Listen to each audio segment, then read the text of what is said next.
to the Noise Filter podcast. This week we have Chris Nielsen again. Hello, Chris. Hey, what's going on? You all right? I'm doing good. Cool. So, could you just describe for the ladies and gentlemen what you do? Primarily I'm on a podcast called Name Redacted. Started out as kind of a storytelling podcast, and then we started getting back into comic books while we were doing it, so it became kind of nerd focused for a while, and then we kind of tried to find a balance of the two, and I think that's kind of where we are now. But in part because of that and some other projects I've worked on, now I am running a podcast studio, live streaming on Twitch called American Feral, and right now we've got 4 shows. Wednesday we'll have our 4th show go live. We have and 3 other shows that are actively in development that we're trying to roll out over the next couple weeks. Excellent. That's really cool. Yeah. How do you decide what's going to be on there?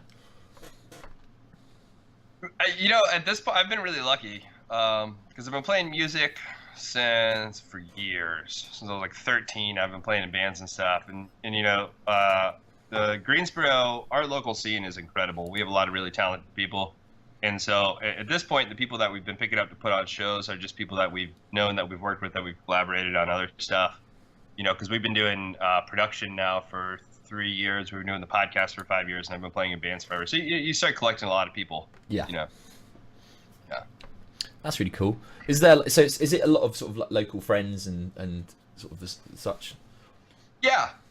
We've got so the show that goes on after Name Redacted is called The Stupid Chill, and it's a bunch of our hip hop friends, and they just do a show about like black culture. It's a lot of like pop culture and entertainment and stuff. This week we just talked about the NBA All-Star Game and Black Panther. They were really big topics for them. Yeah. We had on Name Redacted, we just had one of our friends, Jeremy Whitley. He is a 2-time Eisner and Harvey nominated writer. That's like the Academy Awards and Oscars and Golden Globes for comic books. But anyway, he got off a run of doing The Unstoppable Wasp for about a year not long ago. So he's working for Marvel now. We just had him on. And then we've got on Wednesday nights, we do a show called Guided Bullshit. And it's kind of like a drive time radio show. It's like real topic heavy, like really riffy. And then we're launching our politics show called Bia on Wednesday night. That sounds excellent. So yeah, that was gonna be fun. How does the process of building a network work? How is this something that's just going to be very organic and very slow to get going, or are you guys you got some other plans? Well, it's never fast enough, right? Yeah. that's kind of always the thing. So we did, when we first started doing podcasting, we had tried to do like the podcast network thing before we moved over to Twitch. Yeah. And we made some moves on it. We had 3 shows. One of those shows was a beer show that we're not currently doing. I'm hoping to pick that back up. But so us and Guided BS were both on that network, and that was kind of started that. And then as we moved on over the past year, I was doing the comedy stuff for a while. So that kind of got orphaned a little bit, and everybody doing Name Redacted sort of went different directions with their life for a little bit. And so we've come back, and then really the biggest thing is like getting the studio space set up is the biggest part of it, because the hardest thing is setting all that stuff up to do stuff in a way that you really want to do it every week, and we've been lucky enough. We've had a studio space this is our 3rd studio.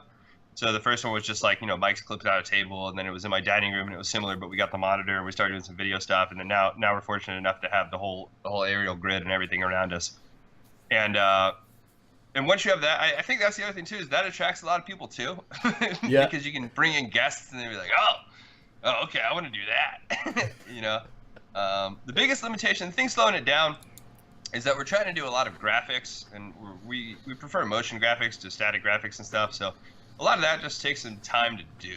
Yeah. And so that doesn't happen, and it takes about I'd say roughly 8 to 12 shows to really find your feet. It takes about maybe 3 to 5 shows to figure out like what the fuck do we actually want to do, and then about 10 shows to really be like, okay, well, we're doing it now, we've got it right. So you want to be able to make sure that you can like incubate shows through that first 5 weeks without having and give them the attention that they deserve, and then and then not get so busy that you can't still support them for the 5 weeks after that. So it's about a 2-month process to launch a show. We can do about 2 at a time. Yeah. So how do you sort of cultivate your community of people that follow you, and how do you sort of engage with that? Man, all kinds of different ways, dude. We do a lot of the traditional stuff. Like I get on Twitter. I'm pretty active. I try to be active on Twitter and just talk to people and stuff. And the interesting thing to me about all of this is like managing different brands in different ways to meet expectations. So the American Feral stuff, the stuff that's just the network, the goal is to have by the end of March have one talk show podcast coming out every day of the week. Yeah. And obviously those will be we're only recording on 2 days before we hit that point. But then so that those feeds are all daily content, right? And so with that, it's just like, okay, well, I'm going to post every day. I have a piece of content to post on Twitter. I'm going to go just track down some people, and I'm just going to follow them. They follow me back. They see what we're doing. They like it or they don't. And then my personal brand, I'm going on Twitter, joining in conversations and talking to people. And then, Name Redacted is like somewhere in the middle somehow. Yeah.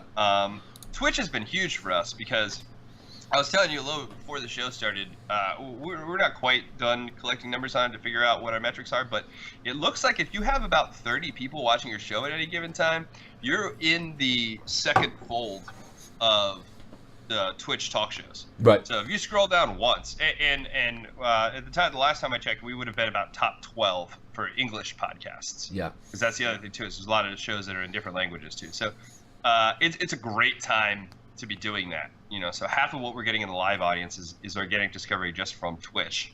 The other thing is, having done Name Redacted for 5 years, we host panels at conventions and stuff. Yeah. And so that's enabled us. We've met, I don't know if you know much about comic books, but we've gotten to interview Adam Hughes a few times, always when the Star Wars movies comes out. Those are some of our biggest episodes. So that's good because as someone who, this is a two-way street, right? I'm on your show because I need something to promote as much as you need guests to promote your show, So yeah, it is a way to be able to get on and talk to somebody and not have it seem like it's coming from yourself. Yeah. So when I share this, it's like, oh, I did a thing, not like, hey, check out my thing. Yeah. It's a different kind of paradigm. So that's helped out a lot with that. Just the fact that we've been doing Name Redacted helps out a lot. The other thing is a lot of people play music, and so they have organic promotion that way. And we do, we've got some merch and stuff. We've got buttons. We have a button press, and we just go to cons and we hand out buttons for free, just like crazy. And we'll print out some T-shirts and throw them out at panels and stuff like that. And a lot of the people on several of the shows go to comic book conventions and do that kind of stuff too. And so it's really the culmination of everything, because we wouldn't be able to get that 30 people on Twitch if we didn't have, 20 people that we knew from real life that were coming in to hang out because they knew us and they were already into what we're doing too. Yeah. And so I don't know. It's just you do everything you can. Yeah. It's really interesting because like the community behind things is the lifeblood of any project, isn't it? And like engagement and stuff happening that, I mean, obviously we both come from sort of I'm like watch the Diamond Club stuff, and I'm suspect do you like Harmontown as well? Are you like you know what, man, I do. I haven't, I'm criminally undereducated. I haven't listened to nearly enough Dan Harmon. I listen to a lot of Nerdist. That's kind of my other mainstay. Yeah. But you get these, and then Mark Maron. Listen to Mark Maron a lot. Yeah. But you get these communities around these people, don't you? And that is how it sort of becomes like its own little ecosystem, and hopefully builds some momentum on its own. And it's sorry, go on. That's the other thing that's cool too, is being able to, since the people that we're having on these shows are people that we know from similar groups of people. Everybody's kind of nerdy. Everybody's got a music background. We've got punk kids, hipsters, hip hop cats. We got hardcore kids, and so there's a certain type of ethos that surrounds it all too. And I think that that's good for our overall brand, because we all share one Twitch channel. Everybody's got their own podcast feeds, but that way, if somebody's coming to watch the Stupid Chill and they're expecting a certain kind of counterculture aesthetic to the whole thing, and then they come back and pop in another show, they're getting a very similar show. Yeah. About a different topic, and I think that that's huge in terms of that kind of stuff too. And I've never had to share brands like this before. It's the first time I've had to do that. No. How do you unify those different sort of elements then? Is it just that sort of like nerd culture-y kind of thing? Is that the Um, I don't know. It's weird. I think a lot of it is a bit of an unspoken thing. I think some of it's a benefit of a geographic thing because we all stem from the same music scene, and so everybody has a certain understanding already, and I think it just kind of comes across. Everybody shares similar humor. Everybody has a similar fashion sense with the clothes that they wear and stuff like that. Yeah. Also, the fact that, I mean, at least half of the people that I'm working with now are people that I've been collaborating with for a decade. Yeah.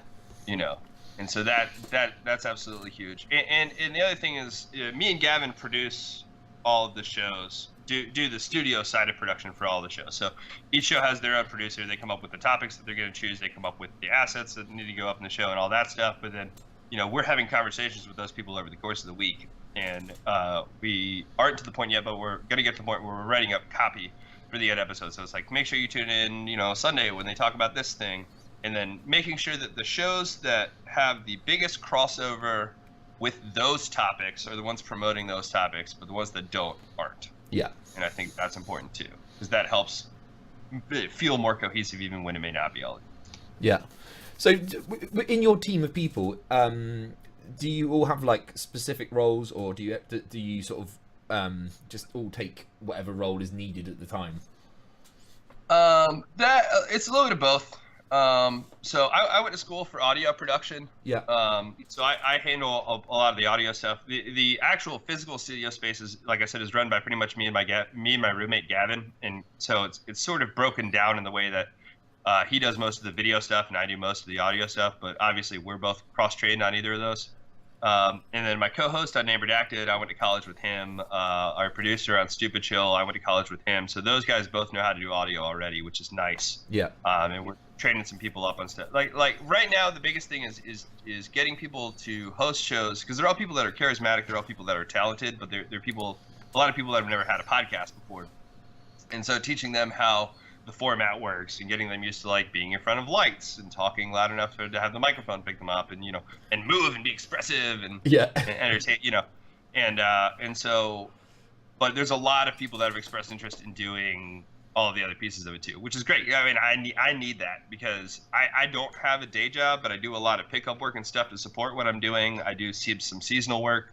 Me and Gavin are about to be both working at the local ballpark on production, which is great. The first time in my life that I've had a actual job in my field, which is crazy. Because I just had to do this first. I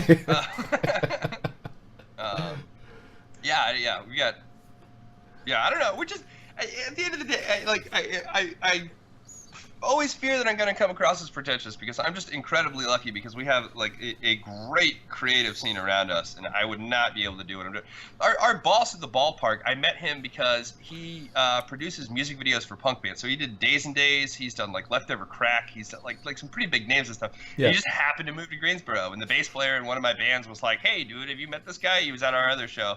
And I was like, "No, I haven't. What's going on?" And then now he just did a documentary about baseball and punk rock, and he's been touring the world with the singer from Days and Days, showing off this documentary, and it just got picked. Its web release is ESPN exclusive, and now he's just about to be my boss and somebody that we have out as a guest on the show. Isn't that often the way though? It's always the way, isn't it? Like it is who you meet, isn't it? Life is a lot about these networking opportunities. Yeah. That's always been my thing. I think people get really dismissive when they say it's not what you know, it's who you know. Yeah. And so my philosophy has always been like, well, if that's the case, then I'm just going to dedicate more of my energy to knowing people. Yeah. Networking is like ridiculously important as any kind of creative is like. Yeah, I mean, I all of the good fortune I've had in any of those fields have been through other people's skills or whatever. Yeah. So speaking of which, actually, one of the things I haven't done that's actually how I met you is you did the Diamond Time thing on Night Attack. Yeah. Has that been? It seems like you got a pretty good response from that, right? Yeah, I got.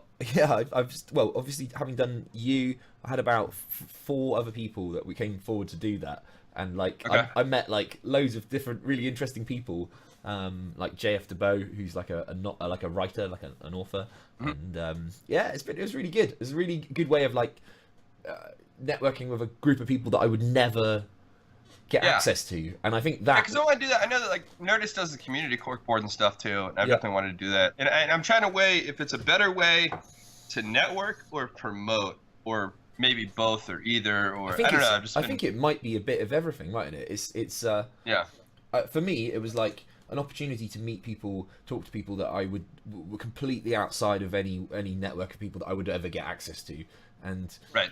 and like, you know, like yourself, like really different, interesting people, and that's really, for me, it was really what I want this show to be. Is like sort of initially it was going to be musicians. It was going to be just a sort of music show, Okay. and then I did the submission on Diamond Time, and just was like, why not? Why not do like authors? What's there's like creativity and inspiration was the goal behind it. And so like you know, there's as many interesting authors. You know, it's great. It was really good. And I think that makes it a more beneficial conversation for people to listen to, because like a music show, like there's only so much you can wax poetic about music. Like there's so many angles to music, and there's a lot of tertiary topics. Like everything I do, I relate to the way that you arrange a song in music, because there's fractals and everything's really obvious, right? So the difference between this note and that note, you know, that's an interval and it sounds a certain way. So different intervals sound different ways, and if it's an interval on a different note, it sounds a different way. But then you take several of those and you build those out to a chord, and then you take several chords across several instruments and you build those out to an arrangement. And then you take an arrangement and you build out a song, and then you take songs and you build out a record, and then you take a record and you build up a portfolio or arrange a tour, or, you know, and then eventually that starts turning into marketing and stuff like that. And I think those fractals are very easy and tangible to pick apart in music in a way that they're not always necessarily so evident in other forms of production. Yeah. You know, a lot of instant gratification in that. Yeah.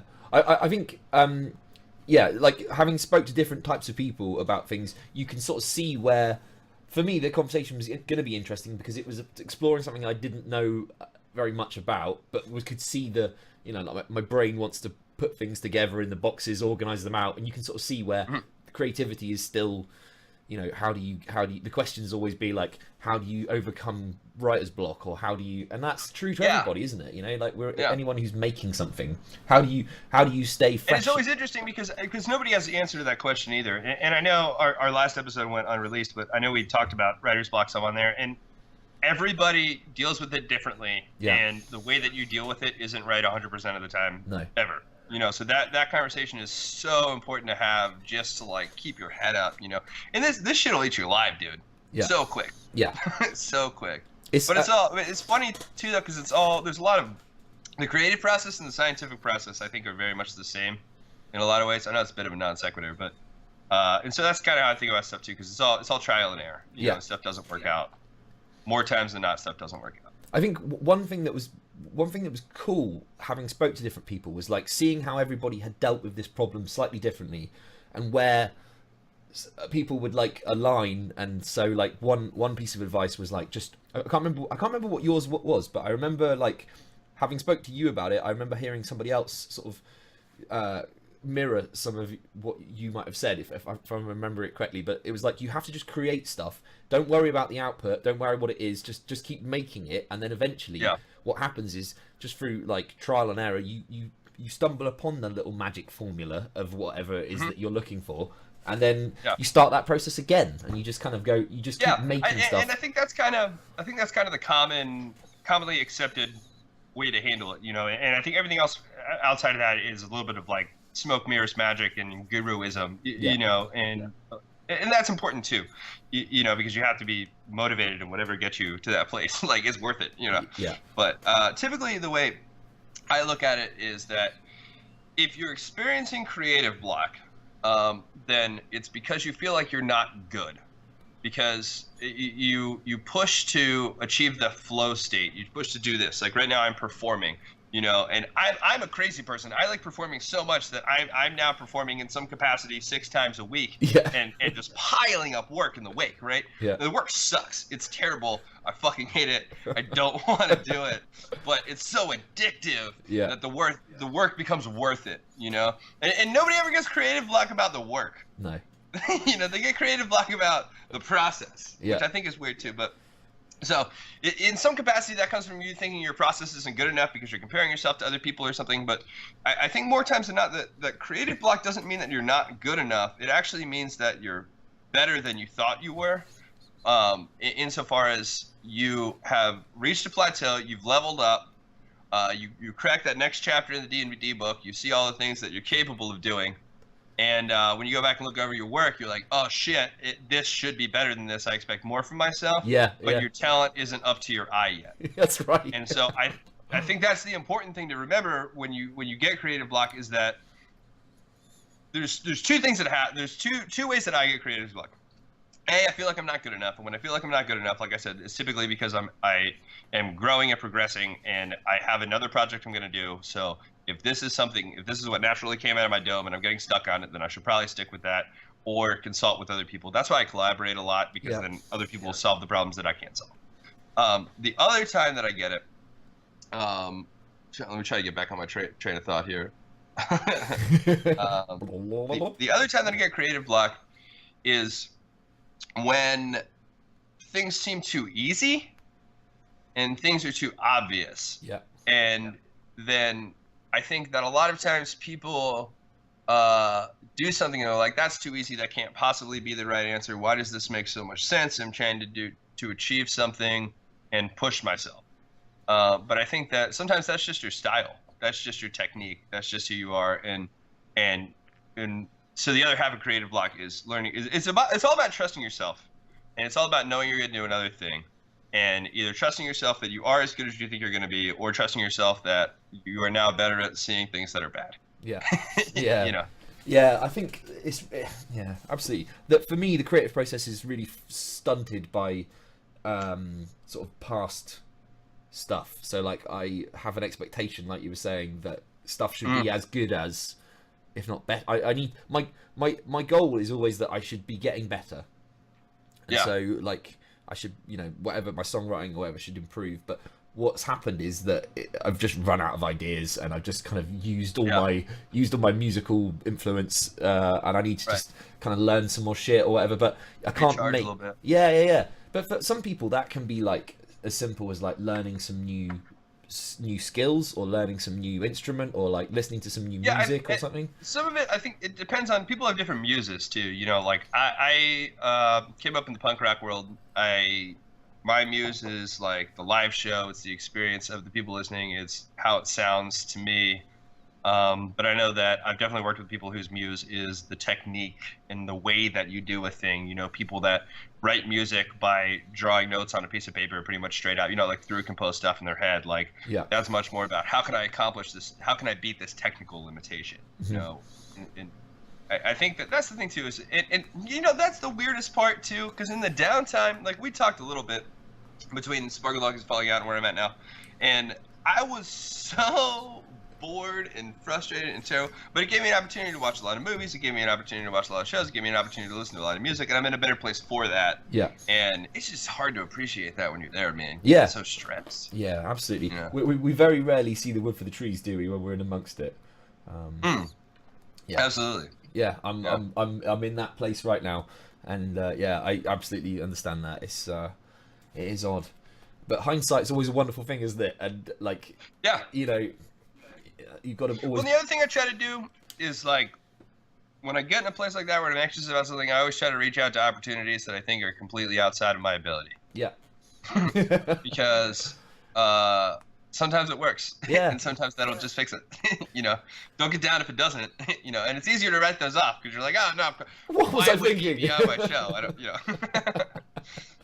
Yeah, I had like I every now and then I kind of like look. I'm always like looking for new guests for the show, and I like pull like I'll ask just basically anyone I like. I don't give a shit. If I like someone, I'll ask them. Oh yeah. But obviously, you ask above your station quite a lot. I often will like invite people, and I just think, well, fuck it. It doesn't matter, does it? What's the worst case scenario that someone that you admire and who want to be on the show says, yeah, actually, I'd love to do that. Yeah. I think you. Well, and there's always two ways to go about stuff. Like, I think about this a lot of times in a business perspective, where, I'm doing the studio. We've got all this stuff. We're doing it for almost no money. Yeah. And we've been brought on to produce some pretty high profile projects that haven't gone through. And so that's always a thing that can happen. Like, we had the opportunity to work on production for a teaser trailer that was supposed to go to Cannes with a very high profile music artist attached to it. And unfortunately, it never got finished and sent off and all that stuff. But it was a huge project. And so having gone through that experience and realizing like, oh, that shit does just happen. Yeah. You know, but you can never count on that because it doesn't always happen. Yeah. You know? And so you do the work of it, you do the grind, you do the hustle, and you imagine, okay, if nobody ever helps me with anything and I just have to do this on my own merit, these are the steps that I have to take. And then you pursue the opportunities that are outside of that. And I think that combination together is really where that magic trick happens, because if you're just pursuing opportunities, then you don't have the portfolio to back it up. Yeah. And if you're just working with your nose to the grindstone, then you never have any doors open up, really, and nobody knows what you're doing. Yeah. No. Yeah, absolutely. The cross-pollination of shows is also quite integral, isn't it? It's like it's nice. Yeah, Yeah. I'm excited to see how it plays out. We've only been doing it since January, so I haven't got a whole shit. But we're starting to get some regulars that are coming in and checking out other shows, and nobody's been like, whoa, what the fuck is this? You know, Yeah. Everybody seems to be on the, because I don't know of anybody else that's doing a network like that on Twitch. It's kind of based on the way the Night Attack guys are doing it, but they're on all of the shows. Yeah. You know, it's, you don't just tune in and get a completely different cast of people. No, that's quite interesting. That'd be quite cool, really. Yeah. I don't really see. Excuse my naivety about Twitch. How does it? I mean, I understand that you can get paid in bits and stuff. How does it work? How do you monetize it? So you can get affiliated. Yeah. You get affiliated when you have 3 concurrent viewers, 50 followers, and X amount of hours in a month and X amount of days in a month. Yeah. Whatever. We just hit our 50 followers. I believe this Wednesday we're going to hit our number of days. So we're still real early days on this. But once that happens, people can sub to your channel. When they sub to your channel, you can set up like Patreon type benefits for that. Yeah. But one of the things that Twitch has built in is emotes. And so when you sub to a channel, you get an emoticon that you can use anywhere across Twitch. That's part of that. People can cheer in bits, which is usually, at least in our case, I expect to be like, we make a funny joke, so somebody rewards us by like throwing us some bits and stuff. Yeah. Honestly, the biggest thing, like, I don't know. I'm on Twitch because people are on Twitch looking for the thing that we're doing, and we have to record it anyway, so why not do that in front of people, especially if there's a chance to make money off of it. People are making decent money on Twitch.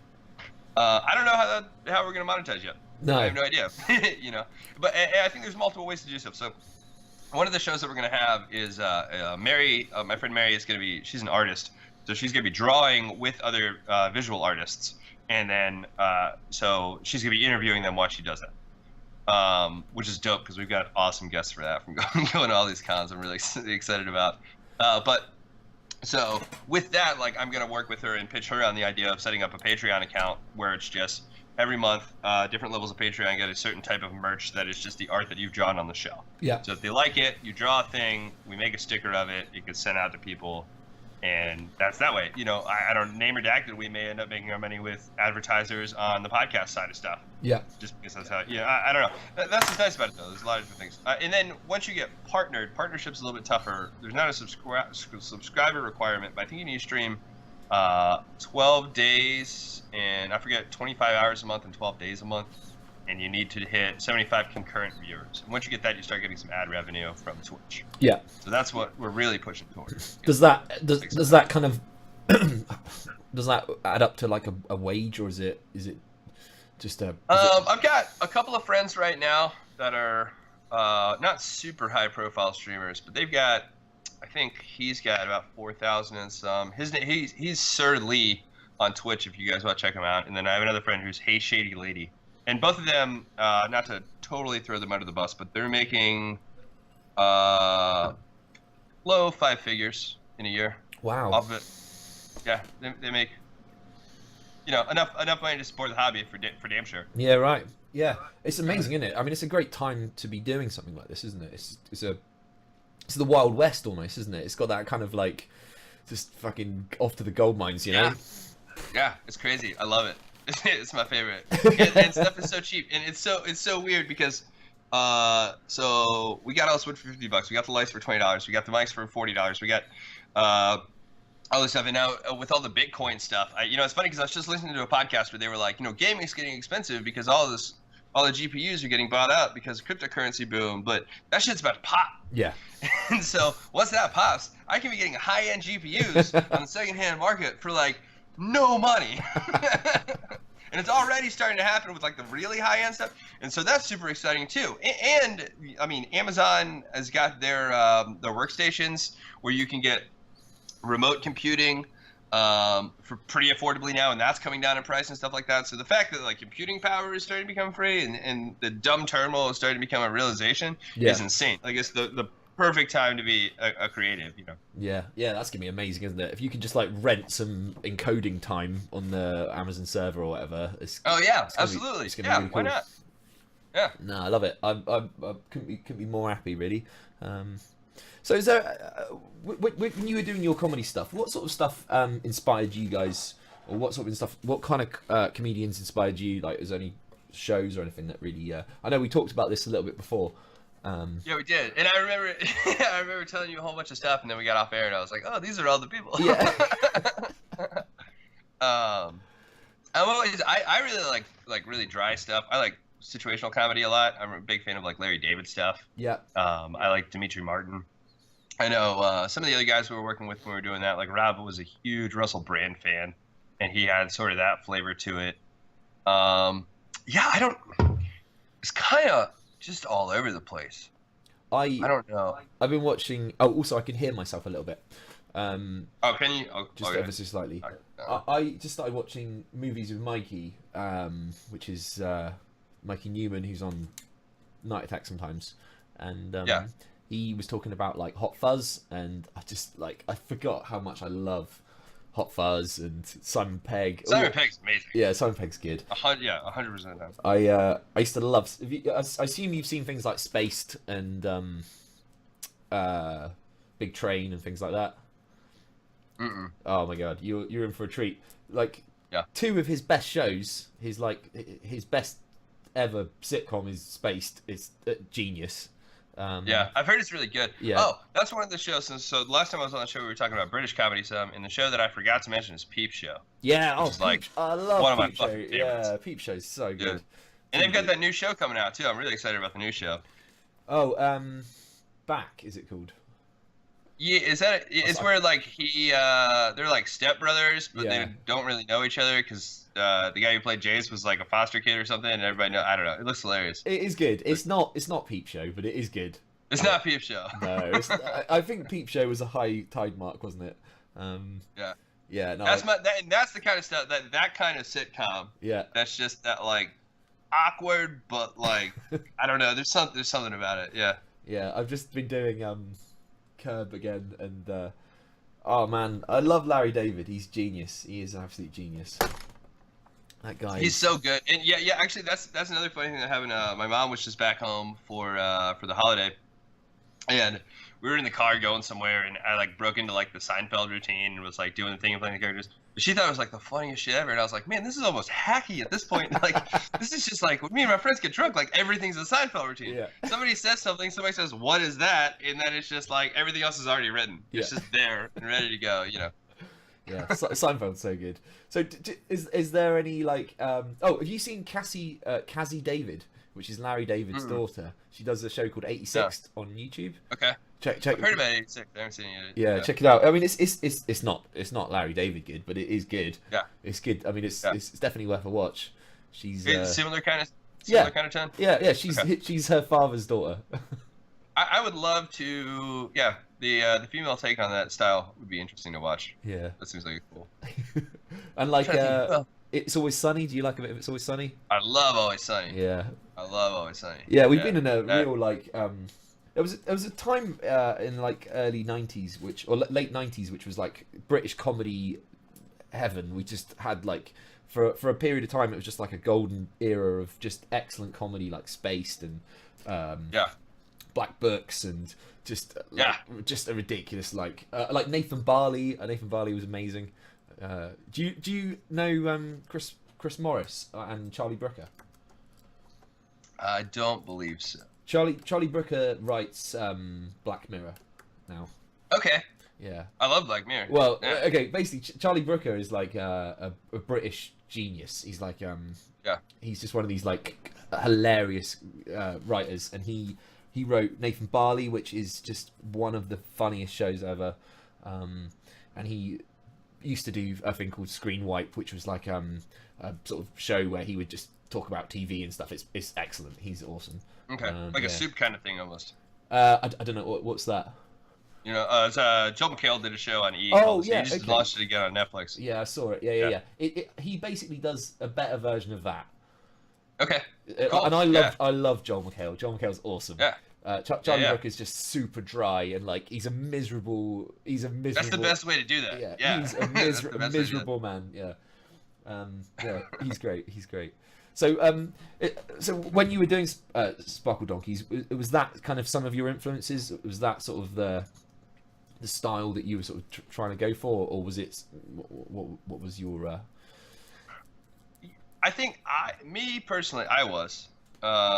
We had people that were a little more slapstick. I think that was actually one of the things that was really cool about it, because it had a lot of layers, because every week we'd get 5 to 7 to 8 writers in a room twice a week to just hammer shit out. Yeah. And in those people, we had people that were super slapstick. We had people that were super dry. We had people that were very inappropriate. We had people that were every different flavor, reverent, every different flavor of comedy.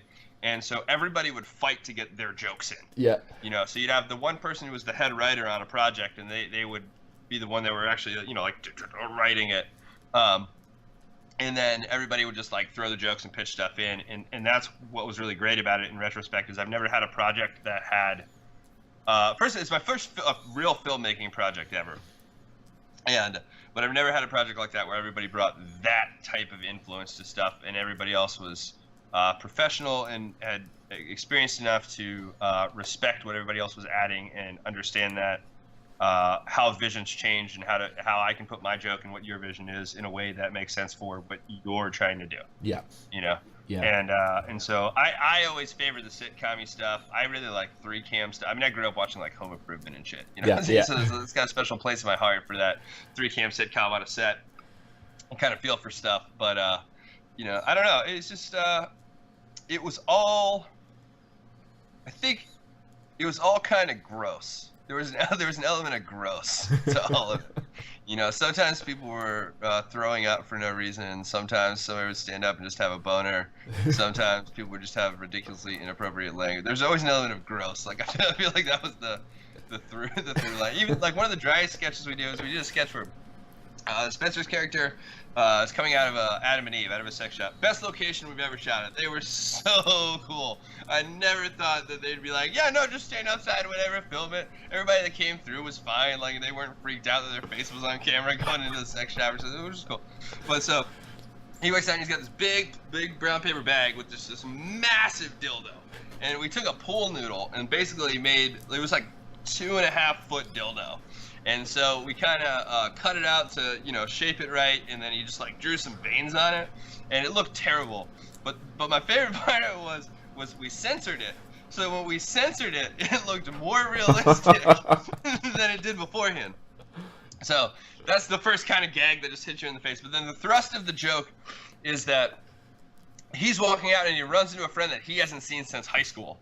And they're having this conversation that's just filled with double entendres, and the guy's trying to figure out if it's intentional or this is just how this guy's talking. Like, am I making too much out of this because there's this giant dildo in my face? Or... Yeah, so it's funny because that was the dialogue-heavy one, oddly enough, And so yeah, that sounds I love good. that kind of stuff too. I love when you set up the expectation for something to be a visual gag, but then it's a dialogue-driven gag. And with that persistent element, I like the layers. I write. I'm in the process. Me and Gavin are in the process of writing a comic book called Cody and the Demon. Yeah. And it's about 2 crime scene cleanup guys. One's like 27-year-old hipster guy, and the other one is a timeless demon in the body of like a 40-year-old, and he's like obsessed with the 1970s fashion and stuff. And so they're just hanging out at crime scenes, and I set it a lot like you would expect from maybe like a Woody Allen movie, just because it's that 3-shot thing, you know, it's a 2-shot of 2 people, close up, crossover. But then I made sure, and I wrote the dialogue first, and then when we did our panel outs, I made sure that there was another joke happening in the background visually all the time. Yeah. You know, because like Arrested Development is one of my favorite shows as far as like writing is concerned, because they just layer the jokes so deep that they don't even care if you laugh over them. No. My favorite joke from Arrested Development is Portia de Rossi's character is talking to somebody, and Job had just made the ship explode, right? And so somebody's like, and they think their grandmother's on the ship. Yeah. And so they're all like, "Oh no, grandma's dead, what's gonna happen?" And Portia de Rossi walks up and she's like, "Guys, it's okay. Grandma's fine. She's been dead for years." But she just found out that she was already dead. And like that, and they don't even, like, that's not even the joke. The joke isn't the fact that she said grandma's fine, she's been dead for years, but that's just another... It's deep, I don't isn't know. it? It's they threw away so much of Arrested Development. It was just like, it's just there, and they don't make any effort to, like, they don't care, do they? They just like throw it They away. don't care if you get it or not. Yeah, absolutely. It's such a great show to rewatch. I could rewatch it, and it's just so many layers of stuff. Oh yeah, there's always something new. Yeah, I like that. I like the idea of And they do those. I'm a really big fan, because when you write stuff, you just get bored, and so you put jokes in that you don't expect people to get, and they have so many jokes that happen that are like, this person is doing a thing in this place at this time, and then this person is doing a thing in that same place at what you think is a different time, but then like 3 episodes later you find out that all of that was happening at the same time, and then that means that something ridiculous happened off screen that they don't even address. Yeah. You know, and it's like, was that on purpose? Is that just how it happened? Like, what? I don't understand how you write something like Arrested Development. It's just so... It's so complex. It's crazy, man. Yeah, it really is. Yeah, it's a great thing to be inspired by. I love the idea of like a writing room and a group of friends to write together. That sounds like, it's so fun. Yeah, I bet that's excellent. It's so stressful. Before that, I'd only ever written with 2 people in the same room. But yeah, man, there's just something about table reads and do this joke, or when you're doing dialogue, like, well, what if you delivered it this way, or here's a pun, or we did a sketch called Sarah. It's one that I wrote and directed. And in Sarah, it was when Saraha was kind of big. I don't know if you guys got that bubble over there. But it's one of those, like, you leave anonymous messages about your friends. Yeah. Right. And but so we came up with, the premise was, what if those messages were delivered in person anonymously? And so we came up with a service called Sarah, where you send a message to Saraha, and Sarah shows up at your door and reads the message to you in the tone of voice that the message would have. And so the thrust of the gag was that we were just roasting Daryl, and in the sketch we were all playing ourselves. So we just sat in his garage for like an hour, and in a semicircle around him, he's sitting at the end, and we're all just like roasting the shit out of him, just like trying to piss him off. And we just have a tape recorder running, and he'll laugh, and then we'll get kind of upset, and then he'll throw out a joke. It's great. And then all those jokes just ended up getting written down. The best part of that was we had, since the Sparkle Donkeys was formatted where we had like blocks and stuff, after the B block we would play the sketch, or we'd have a smoking break. And so the smoking break would be like 10 minutes long or something. And so that week's smoking break was the video of us pitching the jokes to Daryl. Nice. Without the audio, I just have music. Yeah, it's cool. Yeah, I'd love to write. I really love the idea of writing a comedy show or something. I feel like I've watched enough. If watching comedy is the is the skill engine, I'm ready. If that's all that's required, I've watched so much fucking comedy. I think the point that we got to, like, and that it was cool doing a sketch comedy thing. And to take a few steps back, like, I didn't realize how important iteration is until I did that project. Yeah. Because I've always been a perfectionist. I've always said, well, I'm going to do this thing this way to impress this person. I like to plan really far. I'm a chess player, you know? Right. And then after doing Sparkle Donkeys, it was just like, we have a show to air. The show goes on this day. Yeah. You have to have X amount of content every week for that day. Yeah. And then you get to the point where you're like, man, there's so much stuff that I want to do, but like, well, it's got to be done. And I really learned the difference between something being done and finished. Yeah. And how very, very different those things are sometimes. Yeah. I don't know when to stop tinkering with something because there's no deadline. Yeah. I've known. And I've also learned So my buddy's girlfriend, she's a painter, and she's been having a hard time with that too. And I was talking to her a little bit, and we kind of came up with a process for her that I would really want to try for myself, where I was like, you should paint a thing that you can take as long on as you want, and that'll be the thing that you paint until it's finished. But if you ever want to be good enough that you can be really making money doing this stuff, or if you have to do design stuff or anything like that, like give yourself deadlines. Be like, I have a 25-hour deadline on this. I'm going to start a clock, and then wherever I'm at the end of that is where I'm at. You know, and take pictures every 5 minutes, because it's training, it's practice, and knowing how far you can get, how fast, and you don't start working faster unless you're under those constraints. Like you just. Yeah, it's absolutely true. You know, we're like. We good enough. We don't know how good enough, or how good enough can be, is what I'm trying to say. Right. You know, that's often that can be enough, can't it? Yeah. And getting feedback on stuff along the way too. You know. Yeah. Like, how's it sound?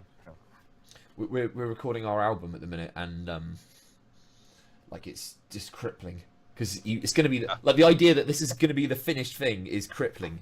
And like it just hurts. Dude, my I have brain. so many unreleased records. Yeah. me too. So me too. Same songs. It's ridiculous, isn't it? It's such a stupid way to be, because you like never ever get anything anywhere, and so I'm gonna. No, it's pointless. Yeah. You just gotta do it. It is what it is. Yeah. You know, and are you guys producing it, or you have an engineer or somebody else that's working on it, or? The guy who we are like a 1940s 50s sort of jump jive band, and the guy who runs it, I love the pictures of what you guys do. It's cool stuff. It's pretty good. Yeah, it's pretty good fun. The guy who runs it is the guitarist. He's called Matt, and he is basically like also a sort of a music lecturer, and he knows how to use Logic, like lecture quality, and so he's on it. So he's doing it for us. So yeah, he's gonna put loads of love and time into it. He's really nerdy and really like particular about things, and he will like make it as good as it can be. But it's tough. Yeah, I go back and forth. I because that's what I went to school for. I really enjoy it. I like working on other people's stuff. Sometimes I'm afraid I'm blind to stuff when I work on my own things. Absolutely, yeah. But then at the same time, I've worked with so many engineers that just like are hard to communicate with, that don't get what you're trying to do too. Yeah. You know, we paid a guy last time who worked on like I might be talking shit, but I think he worked on Muse's first album, and he worked on like Supergrass's albums. We were like a British band, and like quite big, like sort of 90s bands. And we went and did stuff at his studio. But the problem is that like unless you've got like really deep pockets, it's really hard to like get the time to pay for the time. It's the tinkering time that, you know, like you can get 90% of the way there, 80% of the way there, but it's like the person that kind of puts this little finessey, polishy stuff on. You know, Matt will do that at like a fastidious level, but he won't be like you're saying, like that. Sometimes you need somebody outside the project. Sometimes you need it. Yeah, I think I'm kind of settled. I've got some friends that have been doing demos and pre-production on stuff, and I haven't been in a band in a little bit.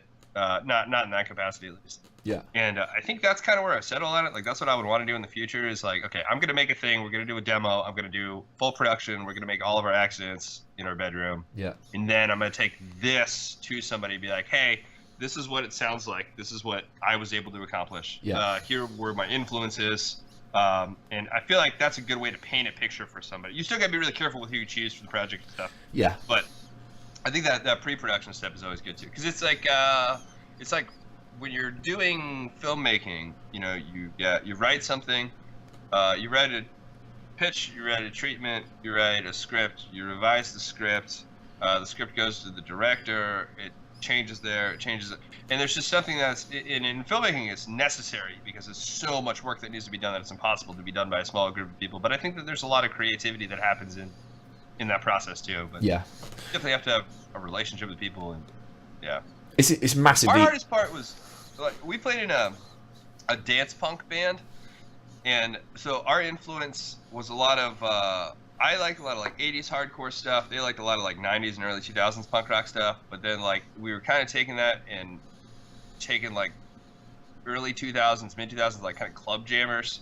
and kind of taking some of that style. And we liked a lot of like Block Party and Arctic Monkeys and that kind of stuff. Yeah. It was really hard to find somebody that could overproduce when necessary and still get that nice raw when necessary. It was tough. It's really difficult because you're describing that very problem that every band and producer come across, which is like that meshing, isn't it? You know, like of two ideas, someone that complements what you're doing and gets what you're doing, but can see it for what it is and how to make it better. It's like, it's really hard to like let go of a project to somebody and go, all right, let's sort of see what you think. Yeah, and you get people trying to instate their own vision on stuff. Yeah, you know, and that's something I've learned producing other people's podcasts too. Is it's the weird line of there's a lot of communication skills you got to pick up, because we bring somebody in and I say, hey, I've got the studio space. I trust you as a creative. I trust you as a person to do stuff on time. Yeah. Do you want to develop a project for us? And so they'll come back with a pitch, and we'll say, cool, I like that pitch, or no, I don't like that pitch. I don't think we've really got to change anything yet. And then they keep coming back and keep pitching stuff. And then at a certain point, it's like, yo, stop. You got the job. Do it. Get me the things I need. Just do it. Yeah. You know? And then, but you also, as a creative person, you see things that you would do differently. And you're like, well, you guys should do this. You know? And then there's this weird, because of the power dynamic, I guess that's associated with, like, technically, like, sort of being somebody's boss or somehow, you know, like, sometimes they take suggestions as instructions. Yeah. And you have to kind of develop that language of like, I think this would be cool, but that's your call, versus this is something that needs to happen to be cohesive across all of the shows. Yeah. You know? Yeah, I guess like the more you move up the management, the higher up the management structure, it's going to be like that, isn't it? It's going to be these moments where you've kind of got to like sort of give people the incentive to kind of find what links you all together. Yeah. Well, and then there's other funny things too. Like I was talking to Troy from the Stupid Chill, and I was like, hey man, I need to get an image and copy and a title for the most recent episode so I can post it to iTunes. And so he's like, oh yeah, I'll do that. And then I immediately realized, I was like, man, I wonder if he thinks that's a thing that like he's required to do. Yeah. Because it's like, honestly, it's almost harder for me to have him do that, but I just want to make sure that he's getting his artistic vision across with stuff. But I still haven't even had the conversation with him yet. But next time I see him, I'm gonna be like, hey man, so like, if you'd rather have me do that, like, I can. Yeah. I just want to make sure that, like, you know, I'm not designing your show. Yeah.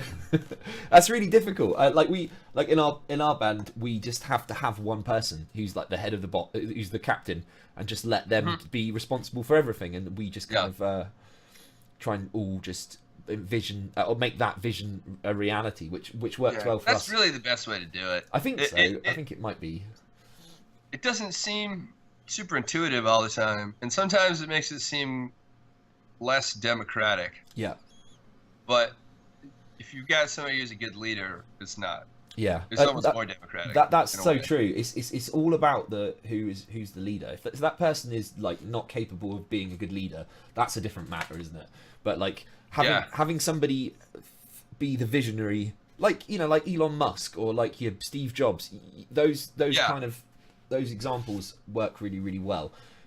You know, less so your dictators. Yeah. Yeah, it's a very different thing. And people get weird. I was gonna say I feel like I don't like working on other people's projects, but that's obviously not true, because now that's like primarily what I'm doing. Yeah. I don't know. I've never been a sideman in a band, per se. Like I don't sing, so I'm a guitar and I'm on the sideline, but I always have that. I'm always in that upper hierarchy of like searching for opportunities and trying to do a thing. Like I've never been somebody that's come into a band situation and be like, "What's your vision? How do I don't know." Like I'd be a really terrible studio musician. Like that's just not me for some reason. But then when we're doing this, it seems so obvious. I don't know. I think there's a lot. It's a totally different role. Yeah, I think there's a lot to be said for like having experienced being the head of the band and then experienced not being the head of a band. Like it makes you good at all of you. The more roles, the more hats you wear, the better you are at being like any one of them. Right. Because you know what it's like to be. Recognizing recognizing that hierarchy exists for a reason outside of a power struggle. Yeah. You know. Which is hard, isn't it? And it's like I mean Yeah. I went from the first band I was in, I was like the bass player in someone's band, and then I made my own band, and then I was the boss of the band. And like having been nobody to being the boss, you kind of learn how to like speak to people, learn how to like ask people to do stuff, and you know what it's like, so you kind of are more sympathetic and try and be aware of that. And then I've kind of what's the word? I've like alternated between those two positions. So I've either been like in charge or just somebody in it. But like I think it's good to kind of experience both. Have you ever been on a I guess like a board situation where you've got other people that you're sharing that like kind of leadership position with? No, not really. But currently, the kind of situation, the current sort of leadership is like Matt is the boss, but he's massively fair. He's massively like lets everybody get involved. But if there's if there's something that's like he will like make the final call on stuff. So it's kind of nice. It's nice to feel like you're, you know, nice. He wouldn't be like, if I said I'm not doing this, I would very much doubt that he would make me do. I can think of things he will make. I can think of things in the band he will make me do. But he will mostly be quite like cool about it, and you know, it is. Well, I think that's the thing is the leadership position is important for a few reasons, because there's typically somebody that's more motivated and has more ownership over the project, and they're going to be the person that'll do the work that other people don't want to do if they have to do. Yeah. And so you come up with expectations and you build roles over time. So things like that where you're like, no, he'd get mad at me if I didn't do this. That's probably not because it's probably not necessarily because he wouldn't do it, but probably more because he has an expectation that you're the person that does it, or you do it better at this point, I'd imagine. But the other piece of that too is that you need to, when you're in something and you're trying to make it purely democratic, it blocks the things that you can do. Yeah. So you lose out on opportunities. And like that was one of the problems we had with the early days of Name Redacted. It's like I would feel like I had to ask them questions about how are we going to do this? What do we want to move forward? And by the time you have that conversation, people are at work, people are doing stuff, and then you missed out on an opportunity. Yeah. You know, or things just move slow. And just the autonomy of being like, okay, I understand the brand. We've had conversations about what this thing is and what this thing isn't. So I can just pretty much make an executive decision and pull the trigger on this particular thing without having to talk. Yeah, it is. It's difficult, and it's just managing people, isn't it? And like I do another podcast called Slackback Chat Frat, and it's like me and 4 other friends, and I do all of the stuff. I do like all of the editing and sort all the stuff out. I do all of this kind of stuff, but I always try to be a good boss, and like I try and get everybody involved in as many ways as possible and try and draw them in, but also take the slack where they can't do things. And so it's hard, isn't it? It is hard to hard to kind of the hardest part for me is definitely that piece of I ask people to do things instead of asking if they have interest in doing things. Yeah. Assuming that if they don't want to do it, they'll tell me, and that's not always the case. No, some people just are like, okay. That's why the Nazis happened, isn't it? Yeah, when the stuff doesn't get done, and you're like, why isn't this done? And they're like, because fuck you. And you're like, well, but okay. That's a hard lesson. That one took longer to learn than it should have. Yeah, I know. I think some of that's also just like coming up on 30, being an adult now, and learning that stuff too. Yeah. Is there anything that you would like to? Because we're probably going to wrap up, I guess. Is there anything you want to promote at the moment? Yeah, the biggest thing is. So 9 p.m. Eastern. I don't know. I should learn GMT stuff. Yeah, I don't know. But 9 p.m. Eastern, we are live on Twitch at twitch.tv/American Feral. That's with Name Redacted. Go ahead and follow that up if you're a Twitch person. If you're not, go into iTunes or your podcast aggregator and look for American Feral, and then that's the master feed of all the shows that we do. So subscribe to the stuff that you like outside of that. But that's if you want to get a good taste test of everything. That's the best way to start. Excellent, cool, nice one. Is there any stuff you want to like? Last time we sort of talked about with the musician people. I have sort of said, some other people. Who else is doing stuff? Well, yeah, when with the musicians, I was sort of saying to them, is there anything that you would like to shine a light on? Any people that are like unsigned? Is there anything in your kind of wheelhouse that sort of relates to? Yes. Excellent. A lot of people. I would definitely check out. He just changed the name of his podcast. It used to be the Max Justice podcast. Now it's the Justice System, I think. He's another Brit like you. He's good. Similar kind of show. I think everybody watching this would appreciate it. Big shout out to Fitz from Diamond Club. I don't know if you know Fitz, but everything he does is awesome, and he supports us so much with everything that we're doing. Cool. Musically right now, I'm trying to think. I'll always, I said this last time too, but Corporate Fandango is a local band that we're really good friends with. That's worth checking out. If you like ska, they're kind of like a doom ska. They remind me of early Boss Tones kind of stuff too. And we've been friends with those guys since fucking before I can remember this. Awesome. Oh, cool. Well, okay. I hope everybody goes and checks out American. What's it called? American Feral. American Feral. Feral. Feral.